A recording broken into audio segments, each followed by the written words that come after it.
Well, welcome everyone to the third day of our Greater Christchurch Spatial Plan hearings.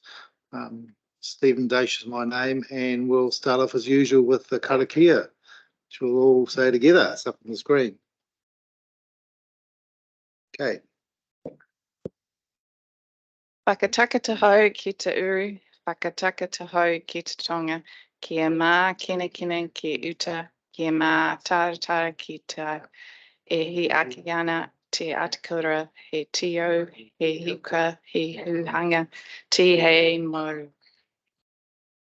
Thank you very much. So yes, third day, this is our session in Selwyn District. We've had some other hearings Thursday, Friday at Christchurch City and Waimakariri District. So welcome back, everyone. Now we've got a 9:15. Firstly, there are no apologies that I'm aware of, so just checking on that. All right, and just to remind everyone that the hearings panel does have a register of interests, and we do have one submitted today that Grant will step out of. That's Mr. Carter, Tim Carter, and when we get to that hearing, Grant will just step away, and we'll just handle it that way. So James, you're here for Property Council, and you've got someone supporting you, is that right? Okay, great. We might as well get started. Is the screen here supposed to be working, or?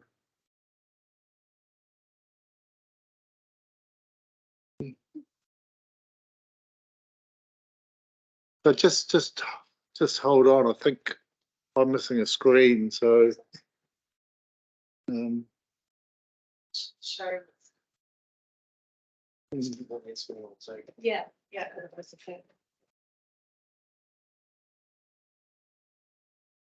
So just hi ho for a moment while we get the screen up here. Otherwise, I won't be able to follow the proceedings. Yeah.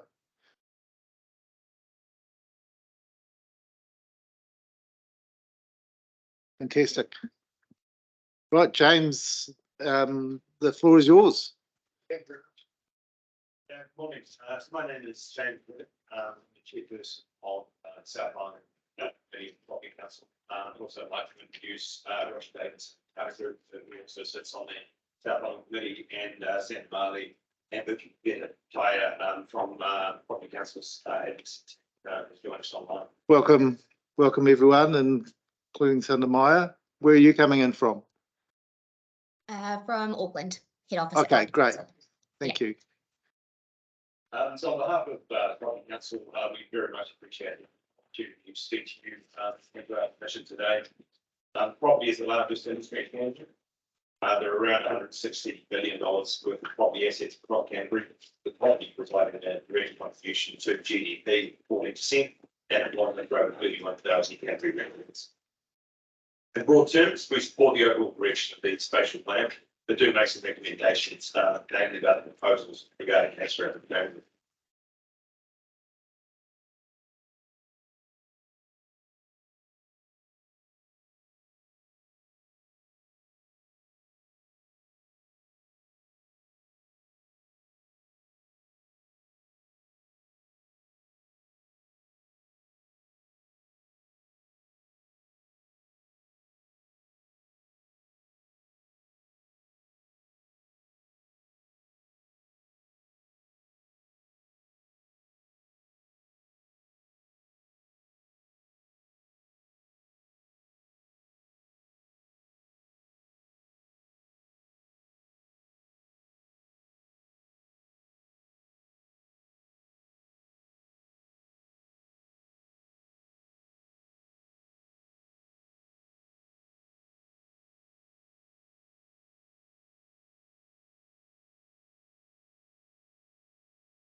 Sorry. Furthermore, we're also concerned there's been a missed opportunity by looking to only focus as far as Belfast and Hornby. There is also little information on how the plan will connect Waimakariri and the Selwyn District. The plan places some focus on greenfield development to encourage positive change in our urban form and function. Property Council believes that well-planned greenfield development can deliver appropriate climate mitigations while also delivering different types of housing typologies and price points that may not be achievable in existing urban areas.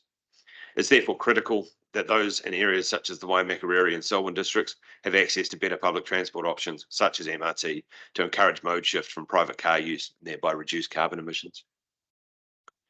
Turning to future road changes, if MRT is introduced, this will require some changes to neighbourhoods and transit mall environments located along the preferred route.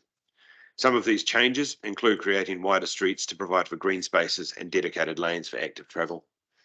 It also includes the removal of general traffic lanes. Property Council would like to be involved in discussions that involve road changes, given that the proposed changes, if implemented, will cause disruption to businesses and properties along the route. We would like to know how many car parks along this route will be removed and be shown the impact of these proposals on the surrounding road network. Our members are concerned that removing private vehicle access completely will limit foot traffic to businesses along the route. It will also see a shift in traffic to surrounding streets and impact on the wider roading network. While we appreciate that the public transport system must be improved, it cannot come at the cost of losing business and creating congestion in surrounding streets. Early engagement with the private sector is critical as it will help to avoid unintended consequences down the line. In conclusion, while Property Council supports aspects of the plan, we believe that more investigation needs to be undertaken to ensure that the introduction of mass rapid transit is the most appropriate for wider Christchurch, and we look forward to being involved in pre-engagement or public consultation given the impact of the proposals on our members. Thank you. Thank you very much, James. So that written statement, is that something that you can supply to the Secretariat? So we've got that on record? Yes, sir. Yes. So Sandamilla is nodding her head. So just put that in because we're trying to collect up the presentations as we go along. I do have some questions myself, but I'll hand over to the panel to start and they may well be kicked up. So any questions from our panel members? Okay, well I'll get into it then. Firstly, your figure 7 in the presentation or your submission, is that a scale that I can't actually read no matter how hard I try, and I've got pretty good vision. So I'm wondering, can we bring that up on the screen, and can someone talk to this example and just talk me through what the key points are? Yeah. Have you got this in front of you, Sandamali? I've actually got the hard copy, but I can't read any of the writing. It's so small. Is it the image of the Yeah, it's the image. Yes. concept? Is it better quality in the submission? It's a bit clearer. I guess that was just so is that out of the it's straight from the strategic document. plan? Okay, Yeah. right. Sorry. Yeah. 41. Okay, that's a better scale. All right, so that helps me quite a bit. So this is something that the Property Council is obviously supportive of. Is this why the image is in there, or is it? We were just some wanting other to reason? talk about the future road changes Yes. and the removal of all the lanes, and again, just being part of consultation as to when those proposals come into force, that we'd want to be Yes. involved because that'll obviously impact a lot of businesses along the route. So it's just an example of one taken from the plan. Okay, well, good. Yeah. That's right. I just wanted to understand a bit more about that, so that's clear. Look, I do have some other follow-up questions about the MRT and just really, it's difficult because this is a spatial plan that's looking at 30 years out. But would you agree that I think you do agree that not showing any MRT out towards the airport or the eastern suburbs where a lot of people are living, you're concerned about that, and do you think that there's prospects to have MRT with the type of hub we see in Figure 7, you know, servicing the endpoints of the MRT? Yeah, 100%. Look, it feels like a missed opportunity if it doesn't service the airport, the university, and the eastern suburbs. Quite how that's done or where. I mean, I think there was some discussion around Rickerton Road and going out through that way to Church Corner. But yeah, look, it feels like a missed opportunity and an incomplete solution. In terms of the mechanics of how it happened, that's sort of where the challenge is. And again, it depends on the mode that'll be adopted for mass rapid transit as well. Yes. I must admit, I live in Hawke's Bay, but I know the Christchurch area pretty well. So I've been coming. I'm the independent chair. I'm looking at things reasonably fresh. So it does surprise me a little that there's certainly public transport upgrades signalled in those areas, but no MRT. So we'll be asking some questions of the officers about that. Yep. I'm sure they'll point us to the analysis and information that has supported the reason why the eastern airfield airport isn't part of the network. Can I just add that if we can probably learn from other cities, if you look at Auckland and the problems they have in trying to get rail out to the airport. Now, they were a city of 1 million people in 1995. Now we're talking 700,000 to 1 million here at some stage by 2050-ish. We should be learning from what they're struggling with now, and that's where that airport is such a critical piece of infrastructure for the city as a whole, that we should be looking at it now, but learning at what actually Auckland has struggled with since 1995 to now, and the problems they've created for themselves.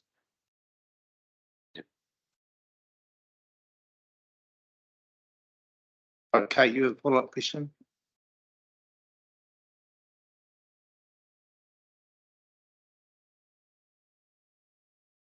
That working? Yes. Great. Thank you. I mean, one of the follow-ups for me, and I think it's come about through the questions you've asked, and in particular the blow-up of that diagram, which I just wanted to ask you, did you get the impression from reading the document that the whole of the MRT would have no vehicle use? No, I think it's probably the short answer. And Sandra Marley, feel free to interject, but it would inevitably have an impact on traffic. I mean, there would be traffic around it, but you'd lose a significant amount on it. And part of the concern with that is how that's planned and what the impacts would be on the surrounding streets. Because one of the, I guess, one of the lessons, particularly in Christchurch over the last few years, has been the network effect of any road end changes. So anything like this, it just does transfer volume onto other routes. Yeah. Thank you. I just wanted to check just in case there had been an assumption that was what the whole of the MRT looked like, and I'm glad to know that it didn't come across like that. Thank you. Grant, you've got a question? Sorry. I just wanted to, you commented that further work was required on the MRT. Do you realise or are you aware that there's an indicative business case that was approved and that's subsequently being approved to the next stage, which is a detailed business case for the current proposal? Yes, we are. And we actually had the Greater Christchurch Partnership and members of Christchurch City Council actually present to the committee a few months ago on that. So we are aware of that, and also aware that then leads to some of the decision making in terms of where we are in terms of connection to the airport and the eastern suburbs. Because I understand part of that business case is sort of a clear focus on commuters. A clear focus on what? Sorry. Commuters. In terms of that sort of form of traffic and that pathway to sort of carbon reduction rather than sort of general traffic. So the airport isn't necessarily a commuter belt. Can you explain that a bit more, being the airport's not commutable? My understanding of the way the business case was set up is the priority of it was to focus on commuters. So there's sort of commuters that are coming in from northern and southern Christchurch, Waimakariri and Selwyn. Whereas the airport, you are serving tourists, you're serving industry, you're serving businesses, but it's less in terms of the volume of commuters that are commuting into the central city from that Okay, side. so workers coming in Yeah. from, okay, rather than, yes, okay. Yeah. Just to follow up really, in the presentation you got, was it clear that this MRT proposal is in tandem with the PT Futures program, which is the program that gives more contact with Rolleston and Rangiora in the meantime, and an upgrade to core routes within the current network to provide those connections to the central city?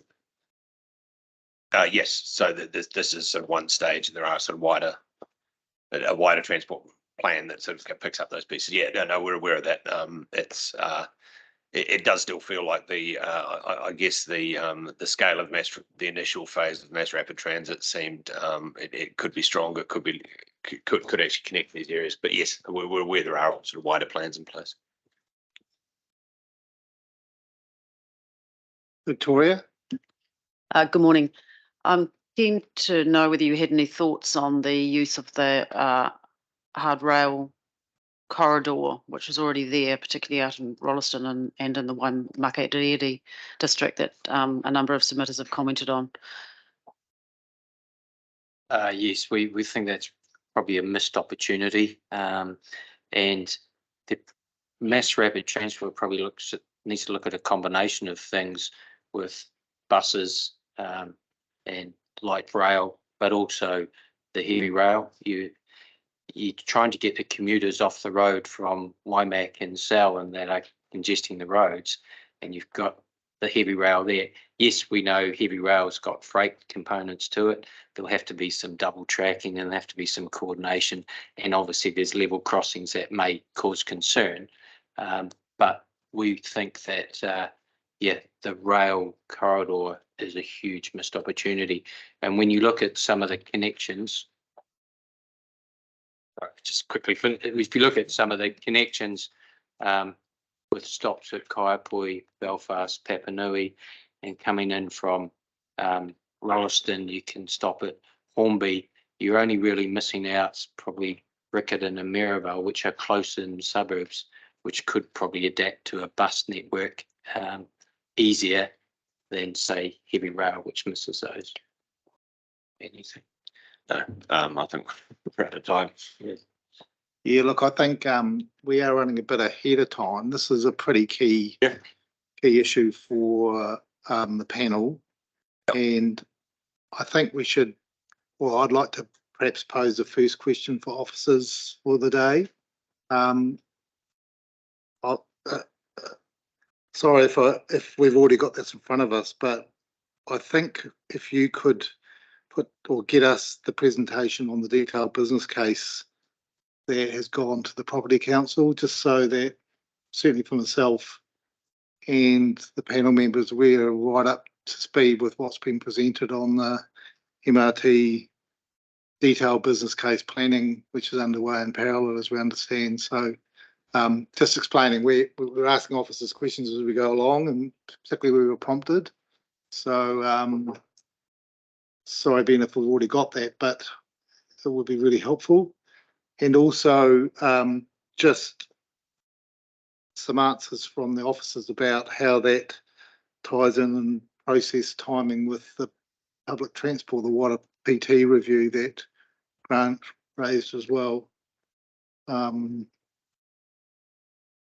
But I would pose a question really about the future of the spatial plan. Do you agree that it's looking out towards 30 years, 700,000, but we should also be thinking about 1 million living around Christchurch as we lock in MRT spatial planning in this document? Yeah, I do. I think that's what we've got to plan for. That's sort of the reason for sort of planning it and doing it now. Because as Roger alluded to before, it's these were conversations that I had in Auckland many years ago that didn't quite get ahead of. And it's not going to get easier or cheaper by delaying these decisions. Yes. We might not see 1 million people for 50 years or 60 or 70, but it's still on the demographic information we've got in front of us, it's still a strong possibility that Greater Christchurch area may grow to that sort of size. Does that accord with your own sort of planning in terms of future growth? Yeah, look, I'd agree with that personally. It's not sort of something we've particularly discussed around the table at Property Council, but I think that's correct. And sort of if you've got an effective public transport network as well, it enables that level of population growth. So it's not just planning for the population growth; it's actually sort of facilitating it.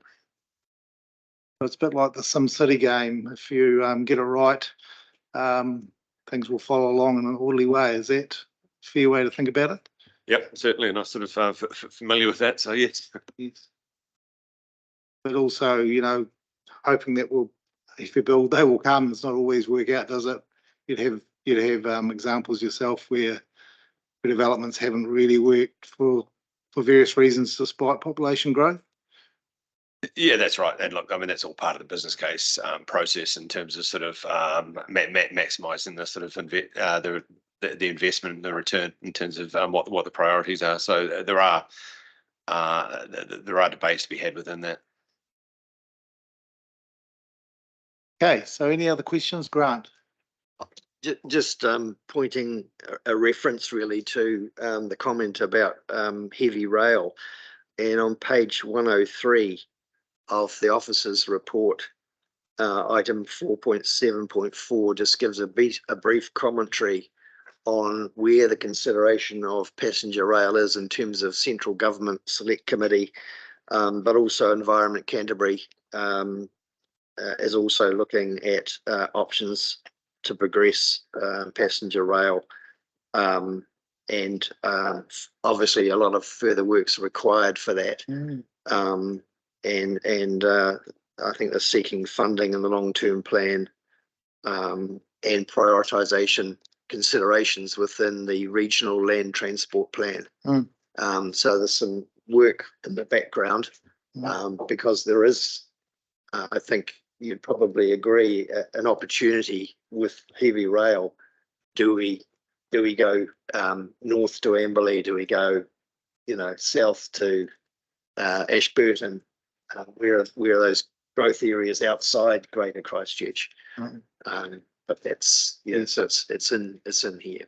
Yes, I'm certainly from being in Hawke's Bay. I'm working a lot in Wellington, thinking about the Masterton rail connection and the Palmerston North one that comes down into Wellington via the Kapiti centres. So there are examples around New Zealand where you are moving people on a rail network between centres. So it's a contextual thing.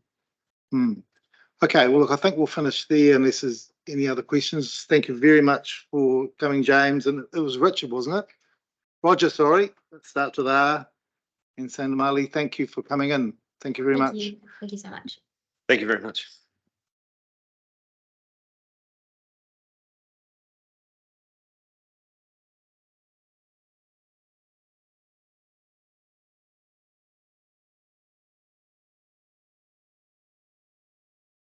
And come up to the table and introduce yourself and your colleague.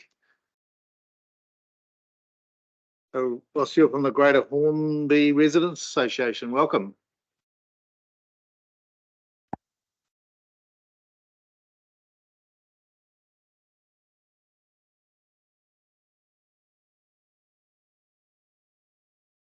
Officer for the Greater Hornby Residents Association, Yes. and I am the Deputy Chair of the Greater Hornby Residents Association. My name's Mike Mora, and I've done 30 years in local body politics in Christchurch. Great. And your colleague? Yeah, I'm Ross Holliston. So you're Ross. Ross, Okay, yes. gotcha. Yep. Now, this wasn't actually on our agenda, but the rapid transport piece, We agree solidly with the rail. We have spoken to Megan Woods previously about electrifying the rail from Invercargill, from Ascot, and use the power from Tiwai when Tiwai goes, and electrify right through, put charging stations for trucks at the railway lines and get your trucks off the main freight roads and only use the trucks to disperse from rail. However, back to here, this is just a bit of a write-up. Thanks for allowing us to speak to you today. On the matter of quarry setbacks, the Aggregate Association representing quarry owners states a 500-metre setback is sufficient. Anyone who's seen the dirt track that existed between Fulton Hogan's quarries from Roberts Road to Pound Road, a living proof that this does not work, as the track was 1.1 kilometres long, with debris dropped along the length of it.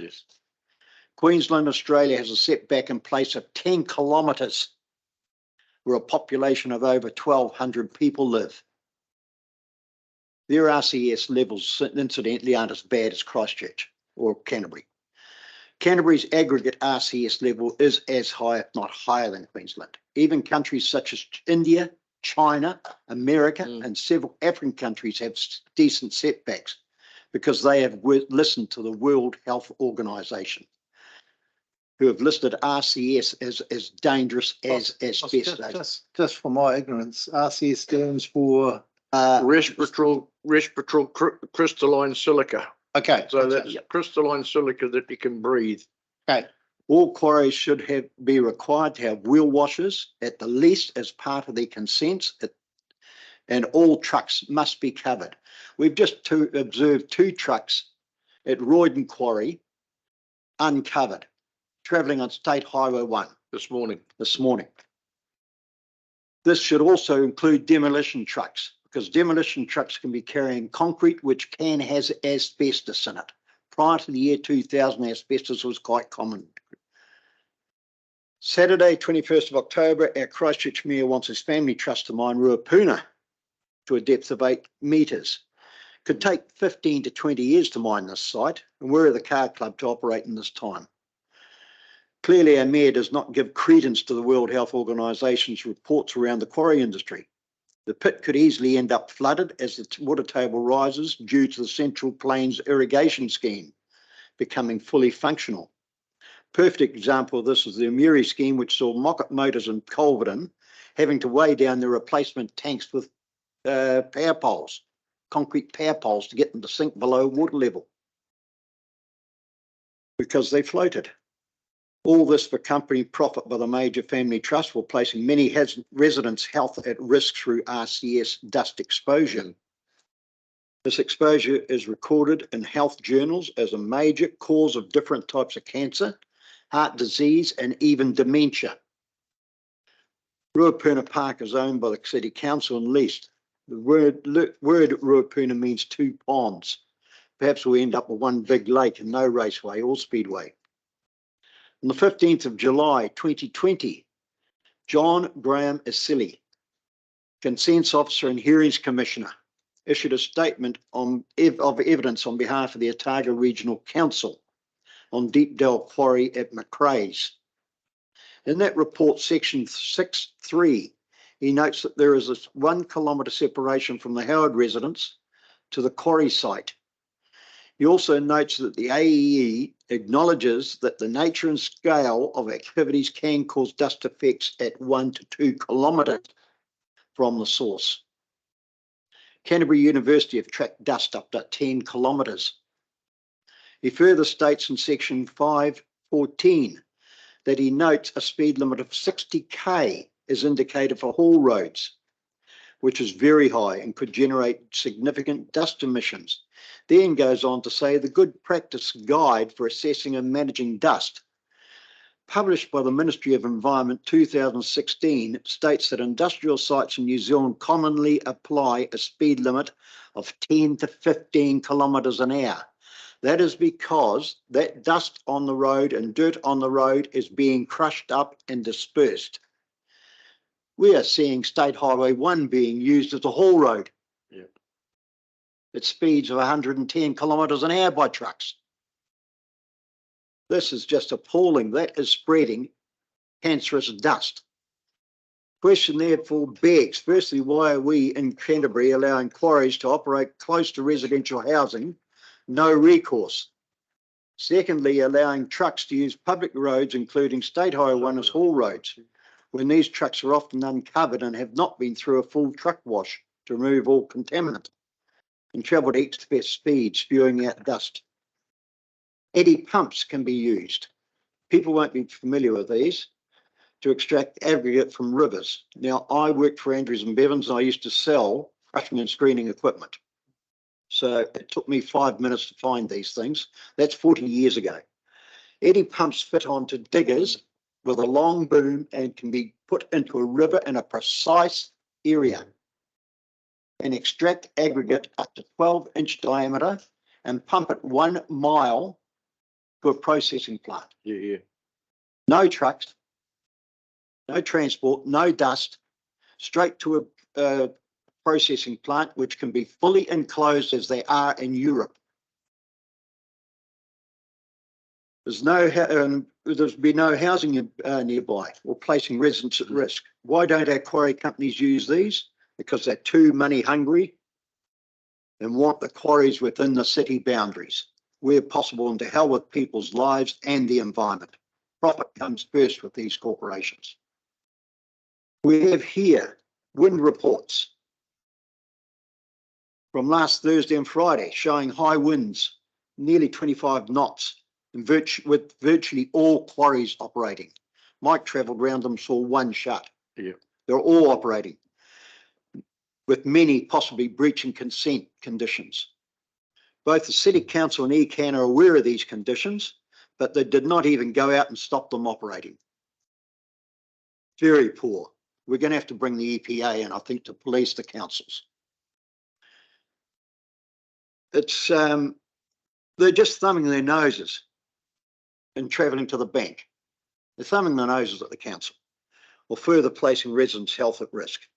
Another major polluter is the construction industry, with polystyrene blocks blowing around in the wind, breaking up and polluting the waterways leading to the seas. We've seen this. We've got construction on both sides of us. We've had whole wool packs of polystyrene blown around our property. Our riverbeds are being allowed to build up to in height to a dangerous level. This is in all the rivers, major rivers, to the extent that when AF8, which is the Alpine Fault, lets go, we could lose the Rakaia Bridge. See extensive flooding through Ashburton and Christchurch. Clearly has to be addressed, and now, not in the future. It's time to address residents' needs, not the quarry owners' greeds and profits. We applaud the efforts been happening around Lake Ellesmere with the planting of natives. We do worry about sea level rise ruining this project. We hope it doesn't, and we wish it well in future. In Christchurch, we're seeing our housing planners creating elitism in some suburbs, while trying to turn others into slums, with the proposed selected areas being chosen for 10-storey. While the elitists have sprawling grounds. Don't say it won't happen, as the proof lies in England, America, and many overseas countries. We're still building in swampland, as well as coastal land. It's time to retrench and move inland. Coastal properties are likely to find insurance in the future very hard to obtain, if at all. Who's going to pay out and pick up the pieces? The taxpayers and the ratepayers, while our councils ignore the warning signs that are already out there to see. We urge you to take on board our recommendations on fisheries. The big companies may not like it, but it will rebuild our inshore fishing industry as it used to be, leading to employment as well as rebuilding the fish stocks. We referred to the elephant in the room as the AF8 fault. We had a roadshow around Christchurch about this that put forward a best case scenario, where they said we won't even see the liquefaction seen in the 2010-11 earthquakes. That is just stupidity. AF8 is an 8.58 earthquake, a lot more. The recognised worst case scenario is not mentioned, but had previously been reported as land east of the northern motorway sinking below water level. This was as far back as the 1990s. We could also be affected in our ability to stand during this quake, which will be much worse than the 2010 quake. It's recognised this may last as long as 15 minutes. That's an awful long time, and it's going to affect a lot of people. We know which report we believe in. It's certainly not the one produced by the Roadshow. We wonder if this Roadshow was to try and alleviate fear, while allowing councils to continue to build near the coast and on swampland. There was an old saying around Christchurch many years ago: our forefathers had their heads full of fog when the city of theirs are built on bog. They've still got the same problem. There's now a second elephant in the room, which has just appeared in the form of the Hikurangi Fault, which has been found to have water under the fault. And there's a 26% chance this could let go in the next 30 years.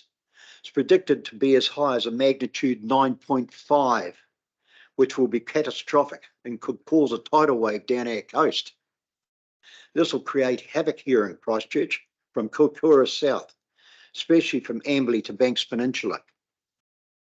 It's time to act now on the above and not later, as leaving things at the current status quo will simply not work, and will certainly not work in the future. And that's basically what we've got to say. Yeah. Thank you very much, Ross. Can you email those notes through to the Secretariat? I've passed a copy of those. You've passed a copy? Great. Yeah. So we've got them on the record. So we'll just go to questions from the panel. Grant. Thanks for your presentation. The issue of dust and the relationship between quarries and urban development. Do you think one of the key things we need to do is look at the separation distance between, or minimum separation distances between quarries and urban development? Absolutely. We've been trying to get that. I was involved through the district plan review too, to try and get that separation distance of, we were looking at between 2 and 5 kilometres from boundary, from quarries.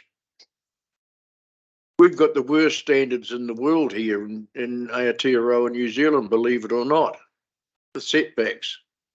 And I was trying with the previous, or the last Labor government, to try and get a national standard for setbacks. So, because currently it's the local authority that is the decider of the setbacks, and we need to have a national standard here in New Zealand so that every local authority has the same setback from quarries, because our crystalline grey wacky rock in Christchurch and Canterbury here, and there's much of it around this building, has got 60 to 70% crystalline silica in it, which is very, very high compared to a lot of other rock around the world. So it is a real issue, and we know people who are suffering and have silicosis now, which is a very, very crippling disease.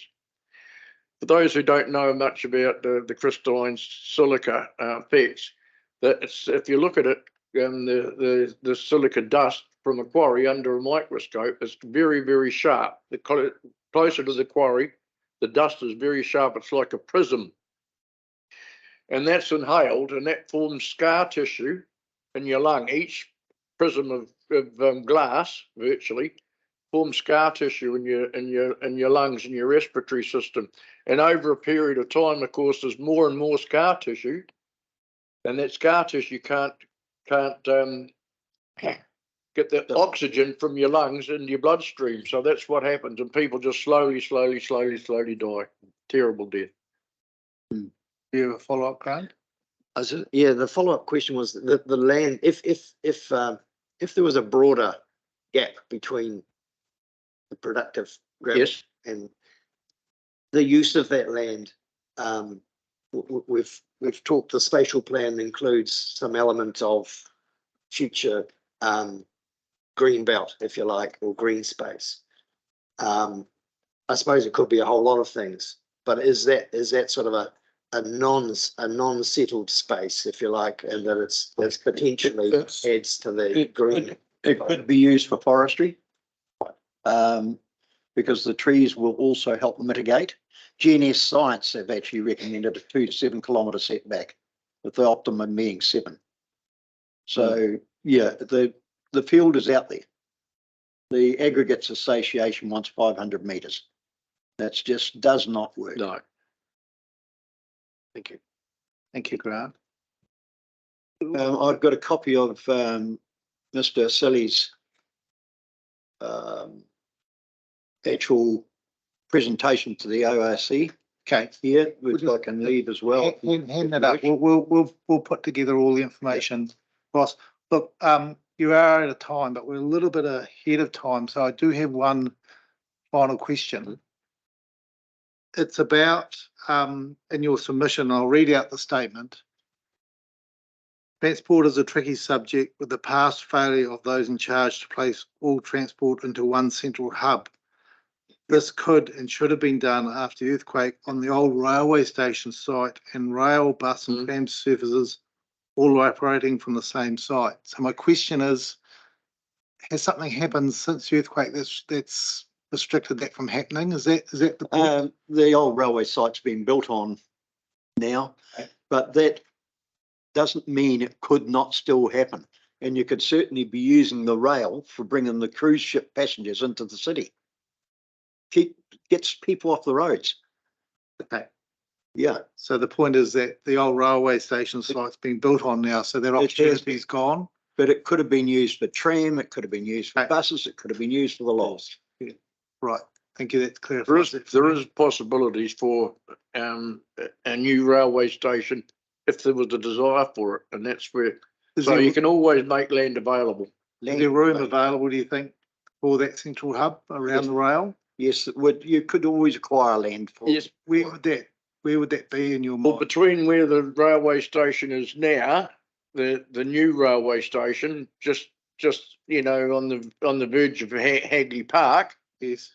To where the old along that rail corridor, there are still possibilities over. If you go to the south of the railway line, there's a lot of space there that you could build a new railway station. To the south of that railway line, the gap between the railway line and Morehouse Ave. If you go to the Carlisle Street side, it's sort of industrial in that area, and there's be plenty of space for a railway station in that area as well. So, And how far away would that be from the Christchurch CBD? well, you can go very, very close to it because there's a scrapyard behind the cross on the other side of the railway line. There's a scrapyard there, so you know it could easily be done very, very close to where the old railway station was, between Morehouse Ave and in the Colombo Street, Manchester Street area. To the south of that, there is the possibility to build a new railway station in there on the south side of the railway track, not on the north side as the old one was. It would virtually be in the CBD. Thank you. Victoria, one last question, I think. Thank you. Recognising that the MRT system's predicated on a number of interchanges and hubs along the main corridor, and Hornby being one of those areas identified where there is certainly intensification and a lot of activity. What are your thoughts around the provision and scope for transport interchange facility in the Hornby area? Absolutely, there's no problem with that at all. We've got Kyle Park, which is the west end of Kyle Park is still virtually a hole in the ground from when it was a rubbish dump. Okay, so that's still there, and you've got the area behind Denton Park, the cycle track. There's an area behind there, between the stadium and the railway line as well. So there is the possibility of building one right there, a railway station, you know, or a hub. Yes, There's a raised area at the new Metro Centre where the pool and that's going, in the library. Right next to that could be sealed and used as parking and for the hub and that would actually future-proof that former dump. Okay, thank you. Thank you for your time, Ross and Mike. That's been very helpful. I don't know how much we can do about the gravel dust issue at this high spatial level, but certainly interested in your thoughts here, and we'll take. It's the use of the land for quarrying as opposed to taking it out of the river, which Understand that. we're very, very lucky to have a river so close to Christchurch and a mountain range up the back there that's going to keep bringing aggregate down here. For You're blessed. I live in Hawke's Bay, which has been devastated by Cyclone Gabriel, and we don't have a good gravel supply up where the needs are. So yes. So thank you very much. Yeah, one of the problems we do have is we have a law firm, an overseas law firm, who is very, very keen in pushing to take class action here in Canterbury. So, thank you. Yeah. Okay. Thank you. Right. So we now have some Carly here.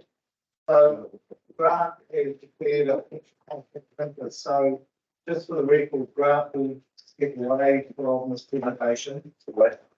He also will not be deliberating on any matters associated with your particular commission. So I should have had my speaker on if that was. Yes, so just to clarify for the record, Grant Edge is sitting out of this presentation and will not be deliberating on any matters associated with this submission because of a declared potential conflict of interest. Thank you. And welcome, Tim. Thank you very much. I'll try and rattle through this pretty quickly. Great. Carter Group is a major developer and investor in Waimakariri, CCC and Selwyn. So we have quite extensive developments and investments in the central city of Christchurch, and we of recent times have been doing a lot of greenfield rezoning and developments in Waimakariri and Selwyn. So we operate in all three territorial areas. First thing I want to talk to you about is the Greenbelt.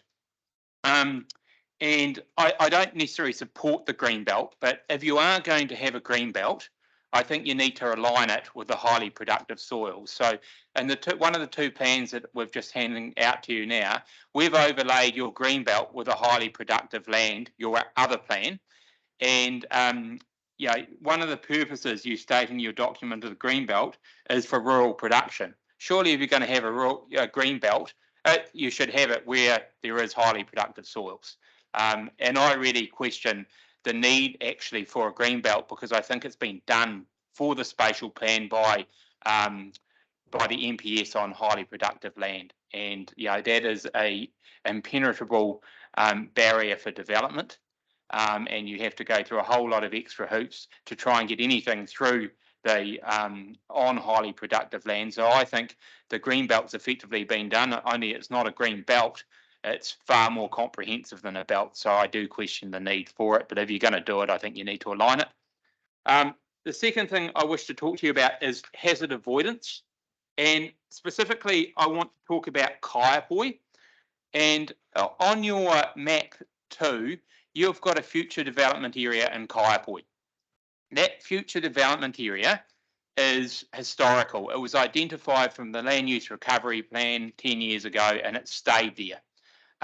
In your other plans in your document on maps 5, 7, 8 and 9, you've identified it quite correctly, the same area as that you've got identified or retained as a future development area as a high flooding hazard for 1 in 200 year event. It's also a high flood hazard for 1 in 50 and 1 in 100.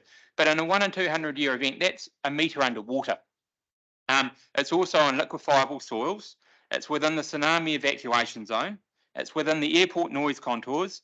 It's in the cultural barrier awareness zones. It's got every hazard possibly known. In my view, it's the worst area for development. According to your plans that you've got in your document, your maps in your document, it's the worst area for development, but you haven't been bold enough to change historical documents to reflect it. And I think it should. And all you need to do is overlay your plans. The next one I want to talk to you about is the housing capacity assessments. And a lot of your document is based upon the economic analysis of the housing capacity assessments being correct. We think they haven't been correct, so we've done a number of private plan changes to promote land in that area. And if the national government and ACT and New Zealand First remove the requirement for medium density to be incorporated over all towns bigger than 5,000 square metres, which is what their current policies are, then your housing capacity assessments, which we've argued in all the private plan changes are incorrect, will be greatly more incorrect if Christchurch City and Waimak don't then apply MBRS over all areas. Now, our view is, and I think it's quite likely politically, that if the government does remove that obligation for the councils to have MBS over those zones, then every residents association in Christchurch and Waimak will put pressure on the councillors and political pressure on to not have medium density housing over those zones, and then your whole master plan, your whole documents are woefully wrong. And if I'm trying to be suggestive or critical of your plan, you haven't identified any areas as developers where we can go out and buy land, greenfield areas, and provide housing. You haven't got that, and that's what I think a master plan should do. That's why there's been a whole lot of private plan changes, of which we've been a number, because there's been an insufficient amount of land identified for residential development compared to demand. If this plays out with medium density not being incorporated in Christchurch City and Waimak, that will continue to be the case, and there'll be far more private plan changes, and developers will effectively decide where Greater Christchurch expands through the private plan change process, rather than the spatial plan taking control and providing sufficient areas and direction where the partnership thinks land should develop. And moving on to that, one of the areas which I want to identify and raise is a West of Duns Crossing Road. So on one of the plans that I've presented to you, you'll see on the west of Rolleston, there's an area that's got highlighted in orange, and it's got PC 73, PC 82, PC 73, and PC 81 on the west side of Rolleston.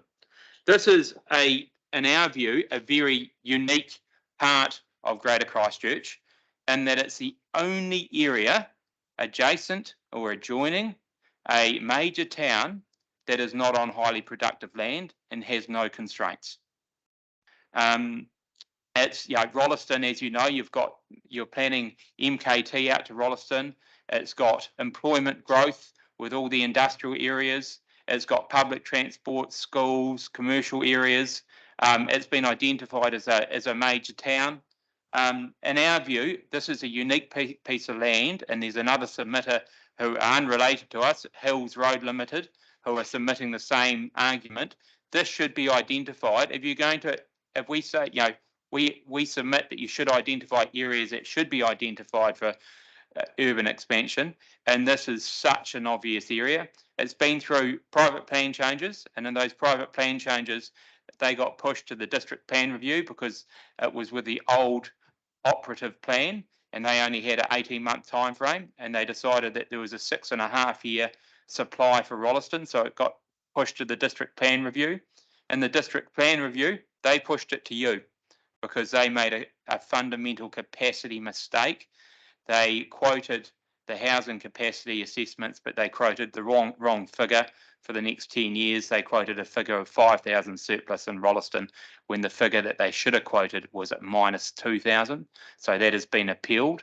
But they thought that there was a shortfall beyond 10 years, and so they pushed it to this process. And so we submit that should be included as an area specifically identified for future urban expansion. And unfortunately, that area is not going to stay there as potential urban expansion if it's not identified. The two areas that you'll see in that plan that are identified as PC 73, they are currently zoned as 5,000 square, as permitted 5,000 square metre, and in some areas 1 hectare development. that is the best economic use of that land unless it's been identified for urban expansion. We control one of those pieces, a farmer controls the other, and I know it is now being marketed for 5,000 square metre lot development. Once that occurs, it is very hard / impossible to develop it for traditional greenfields. And in terms of the urban form of this area, it's been supported by the plan change processes. SDC has agreed to it. The Mayor spoke publicly against the plan change decision that turned it down. We've had meetings with ECAN officers. They've supported the urban form of it. It's purely a capacity issue. And in our appeal to the Environment Court, we believe the District Plan Committee made a fundamental mistake on capacity in Rolleston, but they still said beyond 10 years there is a demand supply imbalance in Selwyn and Rolleston. As to your documents, we think they will be far greater if MDRS is not blanketed over Christchurch and Waimak, which we don't think politically it will be. That's it. Thanks very much for your very clear submission, Tim. To see if there's any questions. Victoria. Good morning, Tim. Thank you for that. Just picking up on your latest comments around PC 7382 and that corridor there. Any comments in relation to the interface and with the wastewater treatment plant area on the boundary and in close proximity to the others, and the challenges associated with controlling that interface, and any thoughts around any covenants that could be appropriate? Yeah, there is. So actually, with the wastewater treatment, there is no conflict. So it's the wastewater treatment is quite a wee way away from this land, but then they have an effluent spray. They spray the effluent, which is a part that is quite close to this land. There is no effects beyond the boundary of that spray. So the spray is actually quite clean water. And I think it's got to have a 15-metre setback on the Selwyn side of the boundary. We proposed in our plan change a setback of 75 metres from the spray effluent, but the actual effects, and it hasn't been contentious at all, are 0 from the boundary. So we were conservative with 75. Where there is a potential reverse sensitivity is the Pines composting plant. And there was a difference in views on the whether there needed to be an odour setback and what that should be. The Selwyn composting plant is the lowest technology, and that technology can be upgraded, and we've had proposals with Selwyn to upgrade that, so that removes that reverse sensitivity. But it is zoned for 5,000 square metre lots. People are going to be living there regardless, and there's not meant to be effects over the boundary. And we had a 600 metre setback from that, which we supported. In the district plan review, it was agreed by the commissioners that there was no reverse sensitivity beyond 600 metres from the composting plant, and everyone's happy and accepting that there's no reverse sensitivity from 75 metres beyond the spray effluent from the sewer. Thanks, Victoria. Another question? Following on from that, so that's comments about reverse sensitivity specifically to those PC plan changes. What about in relation to the green belt, where you're referring to that green belt being the highly productive soils, and then the interface and the reverse sensitivity with the residential areas surrounding that? Well, we don't really know what the green belt is yet, because in your document it's for investigation. But if you look at that plan, when one of the reasons for the green belt is for rural production, I struggle to see why you would have it on the western side of Rolleston, where that is the worst soil just about in Canterbury. There's going to be no rural production there of any efficient operation.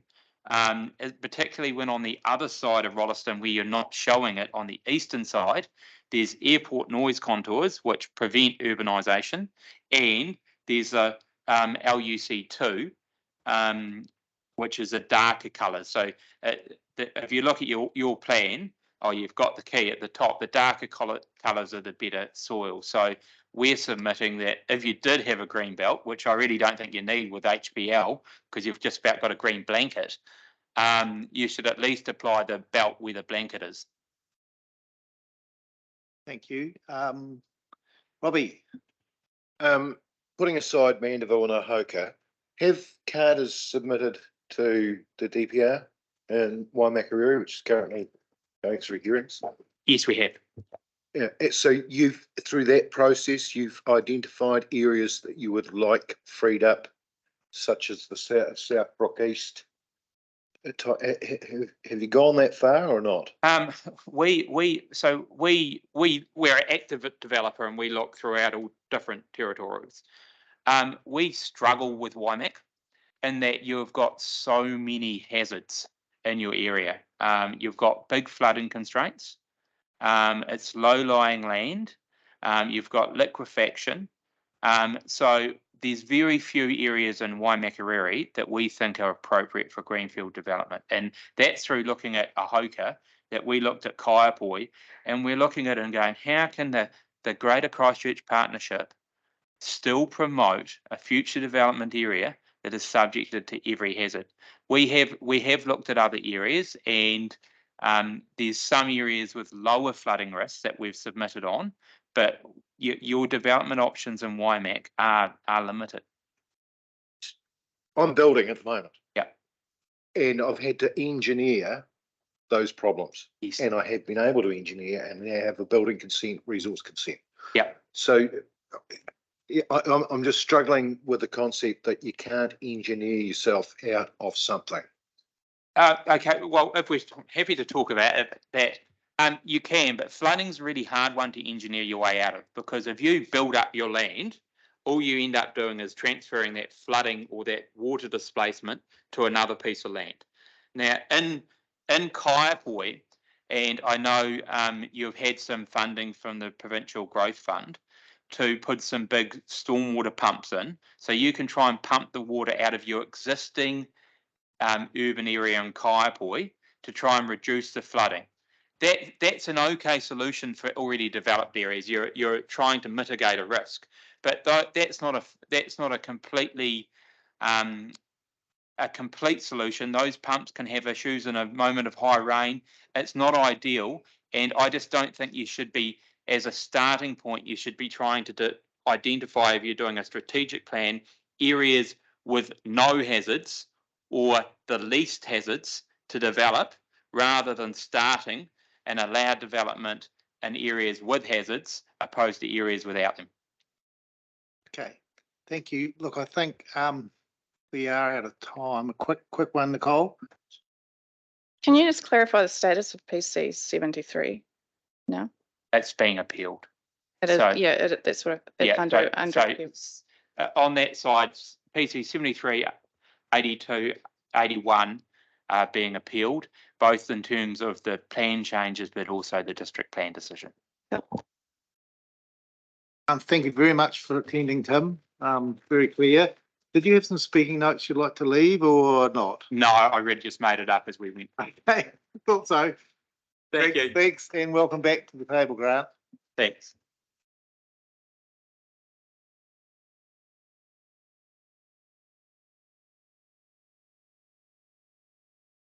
Hey, Andrew.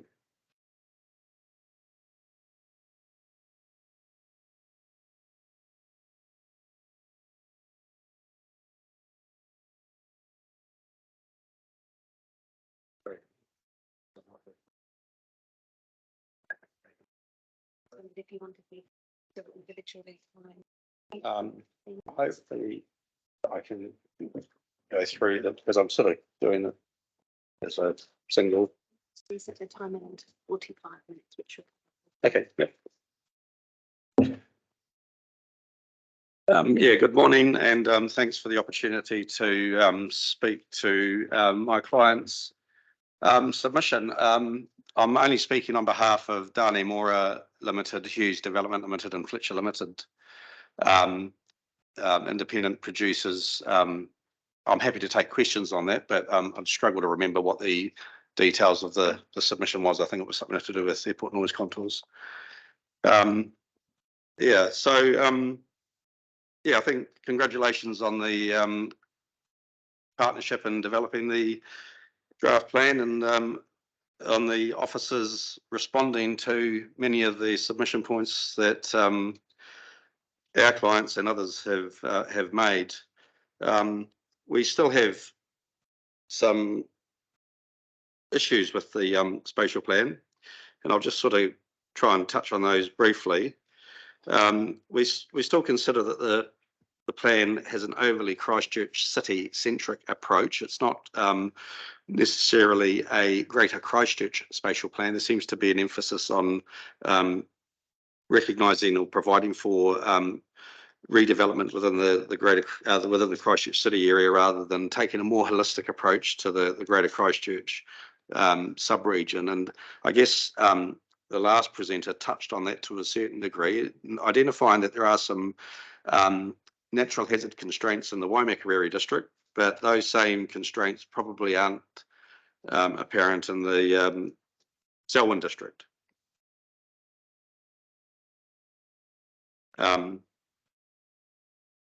Yeah, so therefore a broader approach to future development throughout a Greater Christchurch is required for the following reasons. Due to the large number of additional dwellings and associated services that will be required over the next 30 years and beyond, it is important to enable denser development throughout the Greater Christchurch sub-region and not just focusing on Christchurch City. Secondly, it's not critical that people live near these significant urban areas. And I think from memory, they are the central city, Papanui and Riccarton. Yeah, these centres are places that people go to occasionally rather than on a regular basis. The most frequent shopping is at supermarkets and similar areas, which is often done as part of a trip to work or from home or from some other destination. Therefore, there is no logistical or, I would argue, logical reason to only encourage and provide for higher densities in the vicinity of these significant urban areas. The third reason, there are real concerns about the feasibility of providing the necessary level of infill intensification at the appropriate scale in brownfield areas and making this a focus of the spatial plan. While intensification of brownfield area sites and areas may be philosophically appealing, the feasibility of achieving this seems to be unlikely, and due to a number of barriers, including fragmented land ownership, with the ability to redevelop at scale, potentially thwarted by various landowners who might be reluctant to sell or sell at a marketable or reasonable market rates. A miscalculation of infill capacity, and this has become apparent through the Selwyn plan change process, the district plan review, where a sort of we've got X number of hectares, therefore we can get Y number of dwellings, but it doesn't really take account of the existing built infrastructure that might be there and the costs of redeveloping that. The high cost of redeveloping sites which have existing buildings, utilities and other improvements, which in a lot of cases may have many years of viable use remaining. And it assumes a voracious appetite for much smaller section sizes than have previously been provided, especially in key townships in Selwyn and Waimak, but probably also partly in Christchurch City as well. Analysis of consent data has revealed a clear and overwhelming preference for standalone houses, particularly in Selwyn and Waimak. And it's not likely that this is going to change in a material way over the short to medium term. And assumptions that giving effect to the medium density residential standards will result in significant levels of redevelopment in accordance with those standards. There is a strong possibility that this may come to pass. The MDRs are enabling, but there's no requirement that people will intensify. In addition, developers, including our clients, often place encumbrances on developments to ensure the quality and amenity of their developments are protected, such that MDRs wouldn't be enabled due to covenants and other such matters.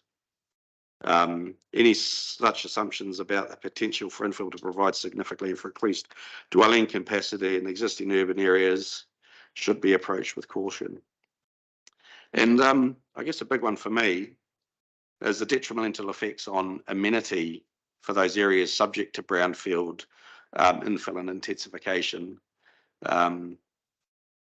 It needs to be developed or done in a well-planned, holistic way, rather than at the moment we're seeing a lot of infill on an ad hoc basis, which is going to have potentially adverse effects on the amenity of the neighbourhood, people's ability to access open space, sporting facilities. Recent case study I saw from, I think it was Hamilton, where the NDRS was applied. They've seen you know, the negative effects of that in terms of people parking on berms, narrow roads. So yeah, it's not the magic wand that a lot of people seem to think it will be. It's pleasing to see that the spatial plan does recognise the role that greenfield development will have moving forward. Greenfield has proven to have a role in providing for housing with Greater Christchurch. A high number of new houses achieved in recent years by way of greenfield development has occurred for a number of reasons, the most significant of which is that large blocks of land are only available outside existing urban areas, which sort of goes back to that, the ability for greenfield to do intensification well because it's got large blocks of land, whereas within existing urban areas, it doesn't appear that it's been done in a manner that achieves high quality outcomes. But just a question on that. You're talking about the demand profile being very much at the single old-fashioned large lot size that we're seeing spreading across the plains. And then you're saying that the best opportunity for intensification is on greenfield sites. So can you sort of talk to me about how you can have your cake and eat it too? Well, I don't think it's having a cake and eating it. I think it needs to go hand in hand, and it comes down to implementation. And the implementation plan is not very clear. It's a fairly broad 2 or 3 page high-level summary. So we're not saying that brownfield and intensification in existing urban areas isn't desirable. We've got to put these people somewhere. We've got to manage the climate crisis and greenhouse gas emissions, but it's not saying that that's the only way, because it needs to be done well. And there's not many examples in Christchurch City where it's been done in a holistic way. By that I mean you've got fragmented parcels where you're putting up these what used to be called sausage flats. I don't know if that's still a term that's used. And I was watching the Plan Change 14 hearings last week, and there was a gentleman from the Atlas Quarter on Wells Street, and that was an example of intensification very well done. I think it's about an 8,000 square metre Can allotment. you just give me the name of that again? Atlas Quarter on Wells Street. Atlas. Yeah, it's near South City, between Colombo and Manchester Street. And I think he quoted there's 110 dwellings in an area that's approximately 8,000 square metres. So you're getting high quality development with high intensity, but that's not the norm. So that's where we want to end up. Okay. But how does this plan achieve that? Help achieve that? But I suppose, isn't that the challenge with this plan? That the demand profile that we've seen since the earthquake here has been relatively large lots, sort of north and south, and a need for intensification around main urban areas to meet the climate change features everyone needs with good transport networks. So do you see it? Do you see the opportunities around Christchurch, the ring of Christchurch Central being able to be intensified in a good way? Is that more of a detailed planning issue rather than a property issue? Well, I think they probably go hand in hand. It's how do you get the scale? What are the tools that the planners are going to have to enable you to do it at scale rather than one-off ad hoc redevelopment, which over time there's a potential for there to be not optimal outcomes from an urban amenity and design perspective. I understand that. So what you're saying is you need big areas to be master planned, good quality. Fields in Auckland might be the sort of scale that I'm not familiar with Auckland all that much. But what we're not saying is that it needs to be 600, 800 square metre allotments marching across the plains. I mean, that's not what Greenfield necessarily needs to be. And our clients have increased the densities over recent years from even what the current statutory documents require up to I think about 13.5 households per hectare. And there's an opportunity to have, a mix of typologies, housing typologies, not just, like I say, the 800 square metre section. There's still a demand for perhaps not even 800, but 600, 500, 400, through to terraces, through to multiplexes, that sort of thing. So, and Greenfield, I suppose, provides that opportunity in a planned way, though. It's not just saying open up everything to redevelopment in Greenfield, but there's examples recently through other plan change processes, district plan review, where examples have been shown which would achieve that mix of typologies. Has Atlas Quarter actually been built, or is it still on the plans? Sorry, it's been built. Atlas Quarter. Atlas Quarter's built. Okay. Yeah. So you can actually look on Google Street View and walk through it. I could probably do better than that. I could probably walk through it myself. Yeah. And it's basically apartments, with central pedestrian spine. I'm not sure if it's accessible to the public, but if you want to do brownfield in the city centre, well, firstly, that's not a Greater Christchurch approach, and this is a Greater Christchurch spatial plan. But then if you're going to do that, you need, what's the plan? What are the tools that the planners are going to have to actually be able to do that at scale and, in a high quality way? I have a follow, and sorry for interrupting. No, I think right. This is probably better. This is quite good to have a discussion as we go along with some of these big issues, I think. So, Grant. Yes, I've written down those same words about scale and urban design, because I was looking at some of the words you'd used and the inference, for example, of infill, and there may be some infill, but I think the opportunity exists for broader scale, holistic, whole block kind of scenarios, that it becomes a urban regeneration kind of focus, in order to get those things that we need. And that's really what you're saying, isn't it? That it's a bigger picture. Yeah. It needs to be at scale. It needs to be half blocks or blocks. But there's a cost to that as well, and we've made presentations on Plan Change 14, and it was a very, very much a philosophical approach to rezoning or upzoning, because that's what the council could do. But it didn't recognise, well, a lot of the areas that have been upzoned for our clients have just recently been redeveloped or are in the process of going through subdivision consenting processes.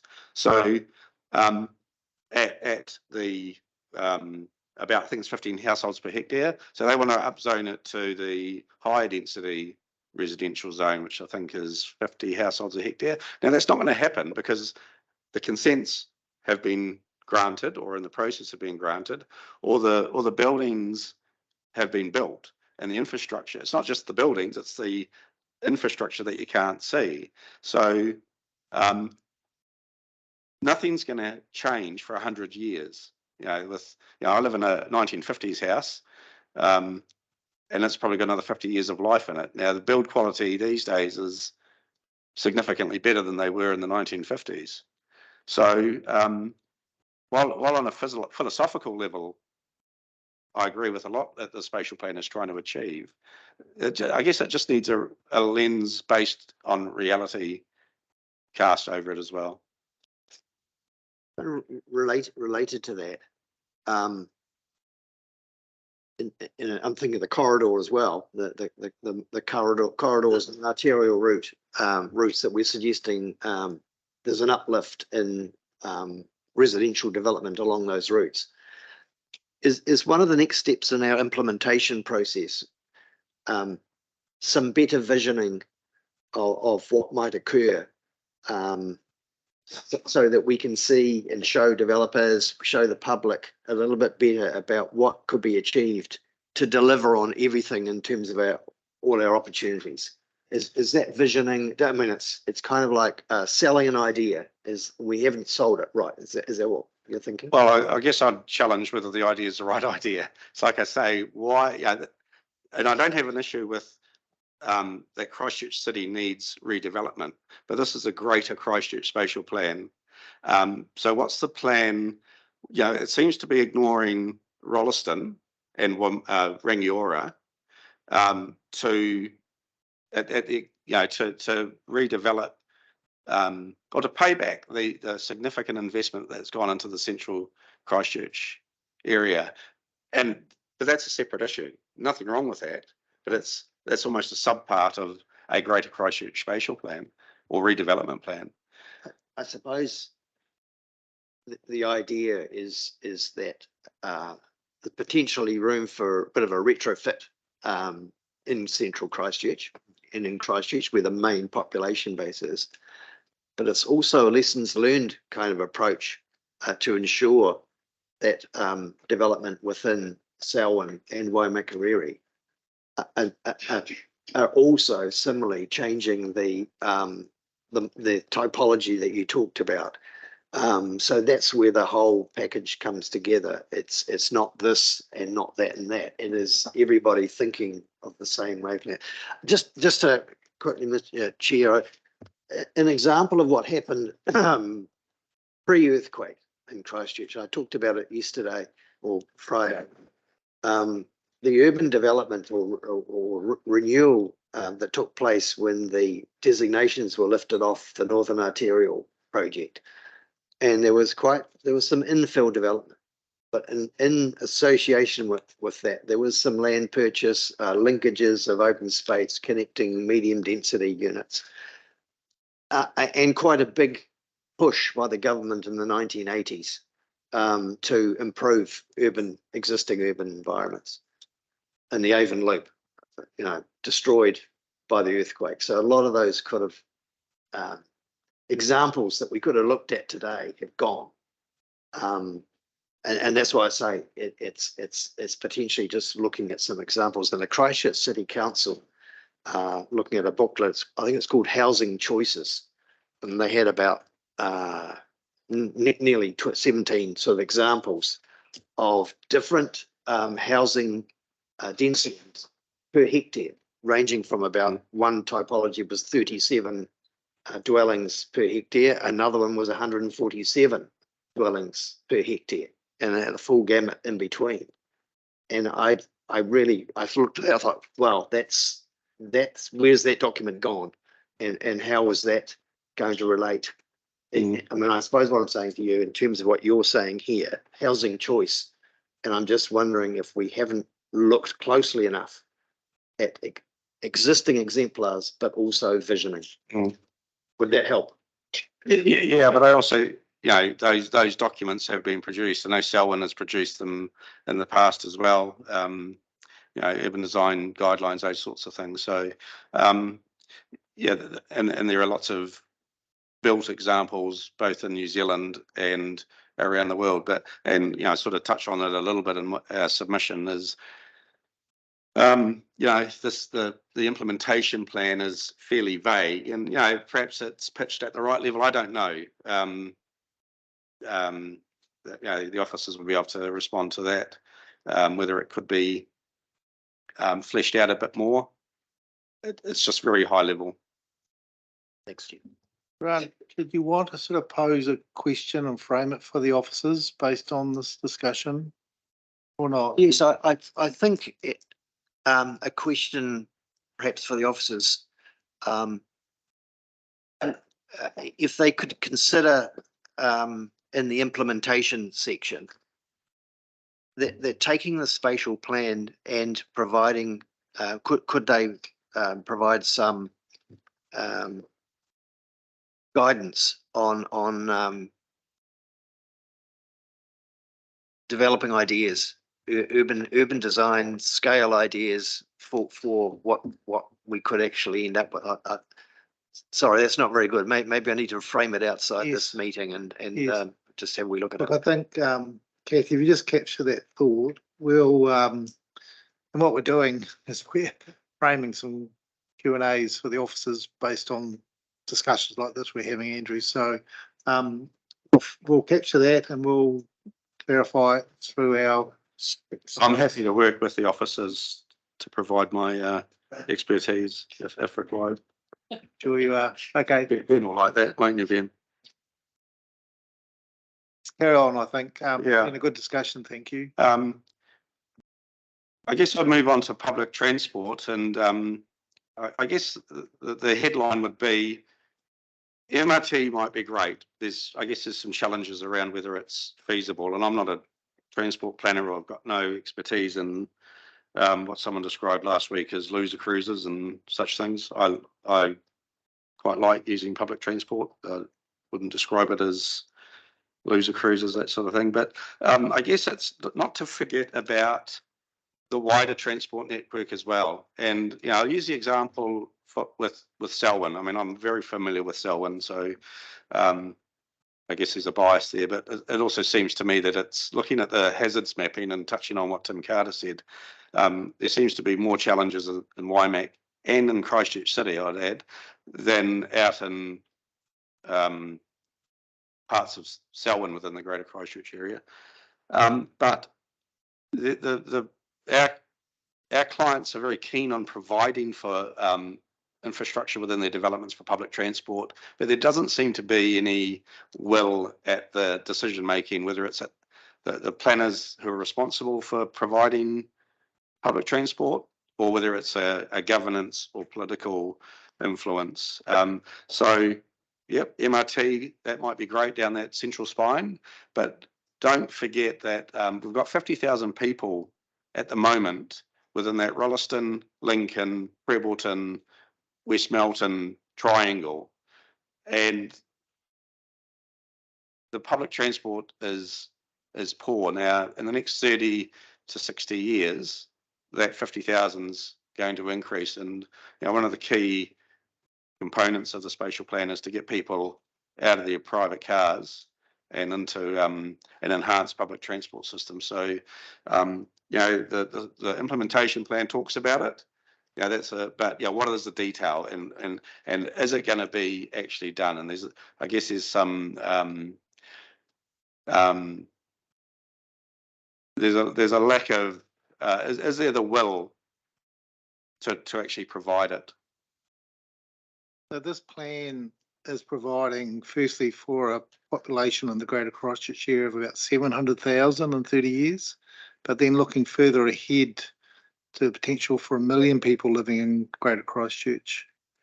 Would you think the plan should be signalling key new transport connections outside of the ones that it is, or is that something that reality says we just have to leave for further work? So I'm not a transport planner, but I don't know that you necessarily want to show key transport links because it's going to depend on where your growth is going to go, and you're not showing where your greenfield areas or where your growth is going. It's all intensified. There's a little bit of growth in out towards Whedon's Road. I forget the other road, Rolleston Lincoln Road, or yeah. So because public transport in the I guess the sub-regions, Waimak and Selwyn, can be, it doesn't need to be built into the road. It can be responsive to where the growth goes, would be my observation. So, but I'm not saying that you need to show where that greenfield is going. I mean, I think it's pretty obvious. You're not going to build it in a swamp or a wetland. You know, there's sufficient parameters within the existing statutory framework to direct where growth should and shouldn't go. Yes, but I'll give you an example and just ask you to comment on this. In 1980, I was working in the Tryon Hamilton, and we designated a new state highway bypass around Cambridge. One got built in 2020, or so 40 years on, and it would never have been able to be built if that key route, and it was quite a broad route, like 200 metres wide, to provide for a new key corridor and protected in the plans. And that was quite a strategic move. But when we designated it on behalf of the old NRB or National Roads Board or Transit New Zealand, whatever they were at the time, it was a big visionary thing, and everyone knew that it was going to be at least 25 to 30 years ago. So what I'm trying to get at is if you are looking at 1 million people, up to 100,000 people, maybe you've got 50,000 plus you talk about 30 in the southern area, do you think the spatial plan should be identifying key new public transport corridors or not? We've had other submissions on this from other parties talking about broadening the corridor around the current railway line, for example, to future-proof those opportunities. So I'm just asking you these practical questions and seeing what your views are. Well, it'll certainly give certainty to the development community about where development should or is likely to occur. I mean, I suppose the Southern Motorway and the rail link are obvious existing corridors. And I think the spatial plan identifies those or not. Yeah, it's a little bit like, for me at the moment, the heavy rail corridors aren't clearly identified for future public transport. They're there between, and I'm new to this, so I'm sure, and I know there has been a lot of discussions between Crown agencies such as Kiwi Rail and Wakakatahi and the role of government as a partner in the Greater Christchurch Partnership about what the future utility of that existing railway line corridor might be.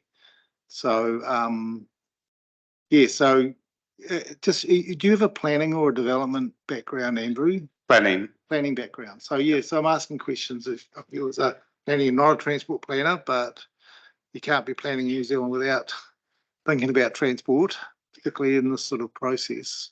Yeah.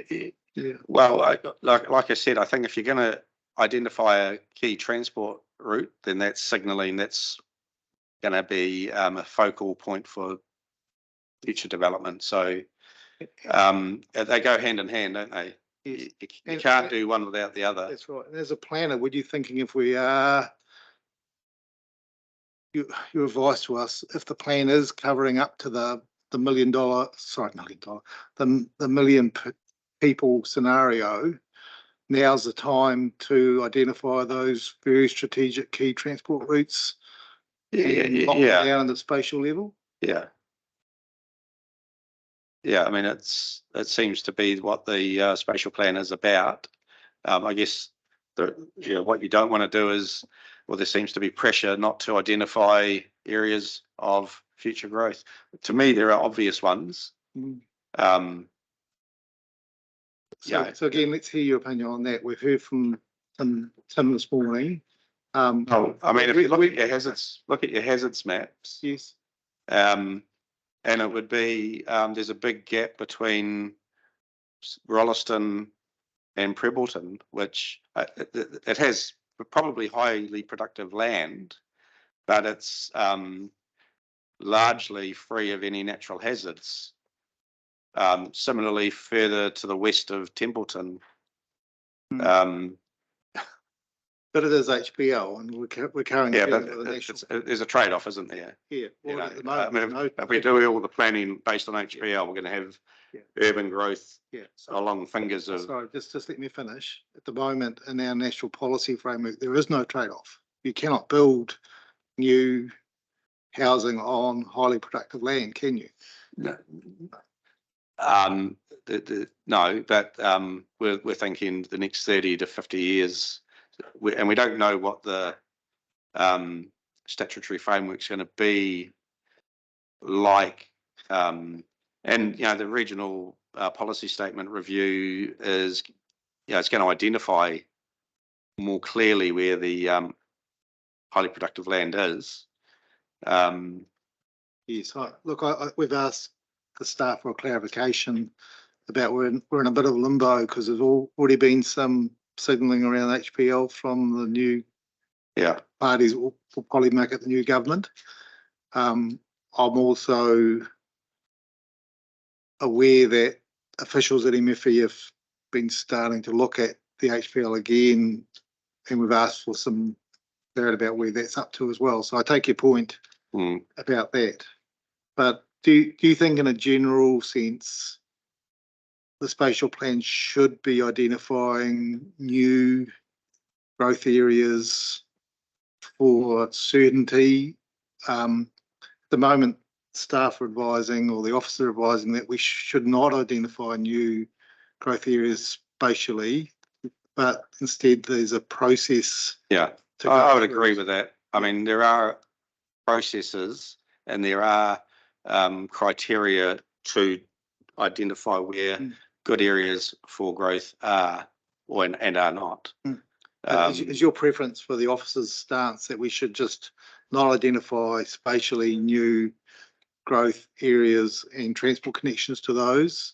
Yeah, I think as it's framed in the spatial plan at the moment, and I don't recall the specific section, but it sets out, I think, 4 or 5 bullet points about, it needs to be joining existing urban area. So we're not saying build in the middle of nowhere. It needs to adhere to good planning principles, adjoining existing, ability to accessible to urban areas, those sorts of things. Okay, great, thank you. I guess the only other thing was this greenbelt concept, and I'd sort of tend to agree with the presentation of the last presenter. So it currently appears to capture a lot of areas of land that are the most practical and efficient location for future growth, as I mentioned, between Prebleton, Lincoln and Rolleston, but also to the west between Westmount and Templeton. And while we don't disagree with the concept of a green belt in principle, there appears to be little thought put into the consequences of its identification in the spatial plan, especially given that it's largely untested. And identifying the green belt is likely to result in them being used to hinder development proposals with statutory planners at councils and decision makers who may place undue importance of them. And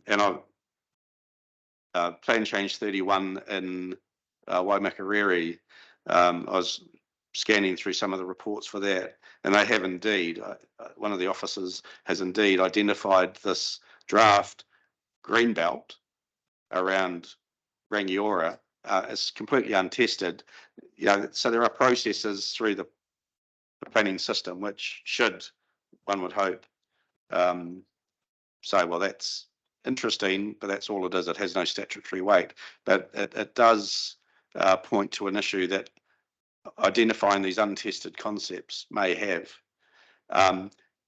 And the spatial plan identifies that further work is required. So if there's further work required, and there's 3 and 5 year review opportunities for the spatial plan, why not go away, do the work, and flesh it out a little bit more, and then if it works, you can add it at a later date. Andrew, we've been advised that in RMA legal terms, all future plans will need to have regard to the spatial plan when it's approved. Doesn't need to give effect to. Yep. But as a planner, would you be looking towards the approved spatial plan as something to have regard to? Yeah, yes, I would. But I guess many planners out there aren't as they try to influence things unduly. They're not advocates, are they? They don't think they can be. Well, no, they're not supposed to be. So I'm here today more as an advocate than as a planning expert, but I'm trying to also place a planning lens on my comments. Okay. But in a planning process, a statutory planning process, no, you can't be an advocate. Yes. But that doesn't mean it doesn't happen. And as we saw, as I say, Plan Change 31. It's the green belt around Rangiora has been referenced in one of the officers' reports. And Okay. Yeah, that's good to know. yeah, And thanks for clarifying that. So you're not here under the code of conduct as an expert. no. No, you're here as No, an but as I said, I'm still endeavouring to place my planning lens, rather than a pure advocate. Right, thank you. Yeah, and as I say, if there's further work to be done, it's not saying that green belts may not have, may be a valuable tool, but there are other tools in the toolbox that the planners could use as well. If they want to use it for open space, council can purchase, council can designate. There's probably very limited ecological value in a lot of the areas that are identified on those greenbelt maps. So yeah, what is it actually trying to achieve? Have you finished your presentation? That's We'll go to questions now. Any questions? Go. Yeah, thank you, Andrew. I'm just wondering, one of our, I think it was featured that one of our earlier submitters put forward the green belt being perhaps overlaid more or less over the productive lands.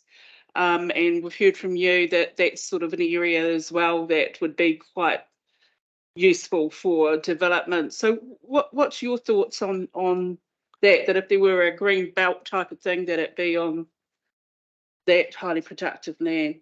Yeah, well, I suppose the highly productive land has its own, it presents opportunities to manage growth in those areas. So, what is the green belt adding to the situation? I just don't see what it's doing. It's a 19th century construct, and does it still have its place today when I guess we don't know what's going to happen with the new Spatial Planning Act.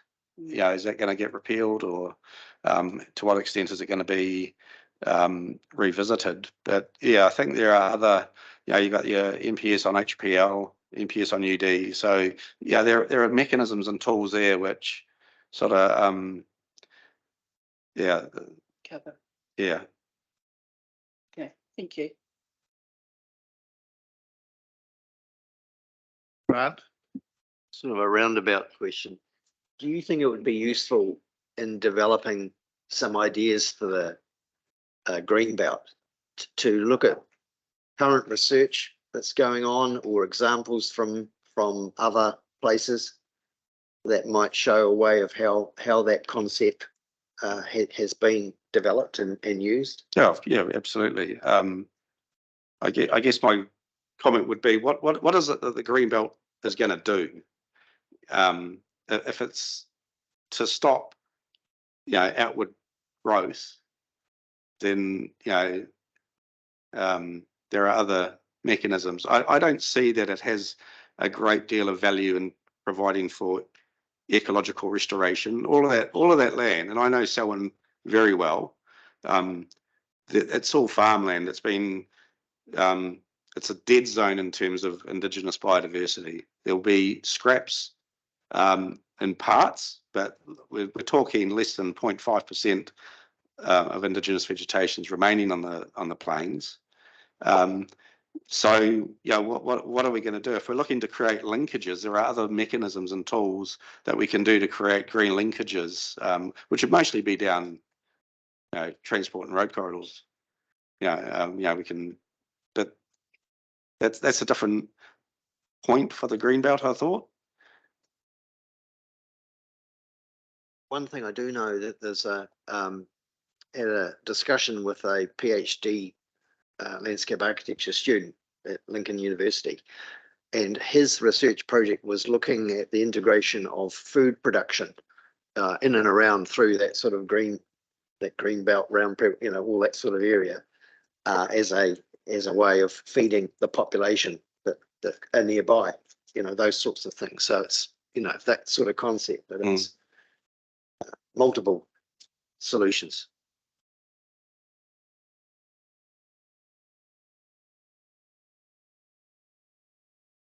I think we're probably done, Andrew.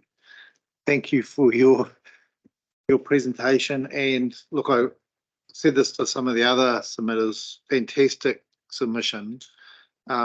Really great that you've put together the actual changes you've sought in the table. So that makes it really easy for us. So we're, you're talking big picture issues, but you've been quite precise about some suggested changes. So very, very helpful. I just wanted to double check. When you started, you said that you were here for Fletcher Living, Hughes Development, done a more also independent producers limited. Is that right? No, because I think their submission was more targeted at the noise contours. Okay. So I haven't actually reviewed that submission. I only realised on Friday that it was significantly different from the other three. So you're not here to represent their submission? Well, I can try and speak to it, and I think the submission said something to the effect of that the newly modelled noise contours should be used if you're going to use them on the planning maps on these in the spatial plan. But as I understand it, there's sort of more of a move to not include them. I mean, there's other planning processes which are going to look at that, and we've sought clarification on that from the officers, Andrew, and what we've been told is that the existing noise contours as per what's in the current planning documents is being used. Yeah. And there's a signal obviously that there's other processes, I think the RPS, where any extended contours would need to come in. So yep. I mean, you review the plan every three to 5 years. So, as that goes through its complex, litigious process, I'm sure things can change. I'm sure they will. Okay. Thank you. Any other questions just before we finish? Thank you very much, Andrew. Thank you.